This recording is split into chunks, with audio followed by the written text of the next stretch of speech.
कृष्णा, हर हर महादेव। कल है मकर संक्रांति। कल आप जानते हैं सूर्य देव अपने पुत्र के घर जाते हैं, इसलिए कि मकर राशि शनि देव की राशि है। तो कल के दिन हम ऐसे दान पुण्य करते हैं शनि से जुड़े हुए, जिससे कि हमारे सूर्य देव को कोई भी कष्ट ना हो उन्हें अपने पुत्र के घर में, इसलिए कि यहाँ पे सूर्य और शनि की कभी बनती नहीं है।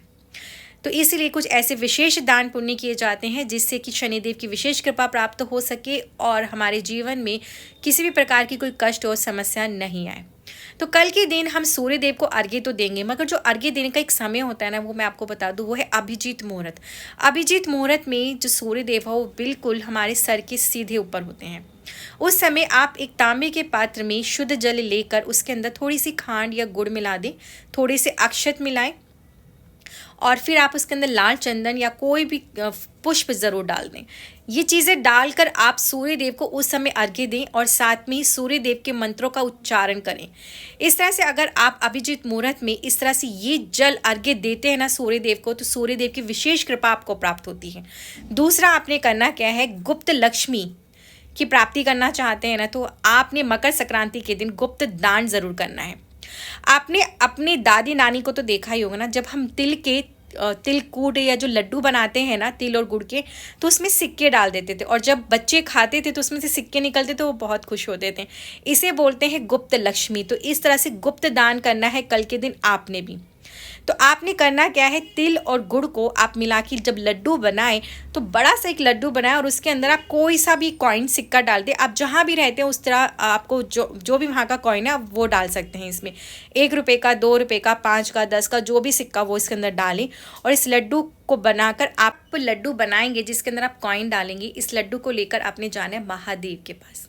आप चले जाइए शिव मंदिर और वहाँ जाके देवादिदेव महादेव को ये लड्डू अर्पण करके आएँ।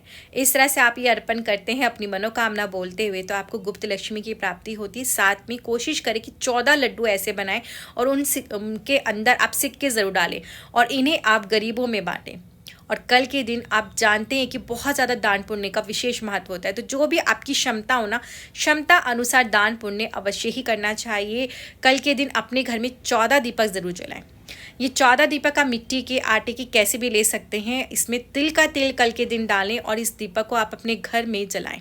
पूरे घर में जलाएं, मंदिर में प्रज्वलित करें, रसोई घर में जलाएं, आंगन में जलाएं, खुले आकाश में जलाएं, तुलसी के पौधे के पास, शमी के पौधे के पास, पीपल के वृक्ष के पास, वट वृक्ष के पास, जहाँ जहाँ आपको लगे चौराहे पर जाकर इस तरह से 14 दीपक का दीपदान ज़रूर करें। और संभव हो सके अगर आप गंगा जी के तट पे रहते हैं ना, तो गंगा जी के तट पे जाके भी दीपक ज़रूर जलाएं। अगर नहीं है तो अपने ही घर में आप गंगा जी को किसी पात्र में लेके और उनके समक्ष एक दीपक ज़रूर प्रज्वलित करें, इसलिए कि आज से शुरू हो चुका है महाकुंभ का स्नान।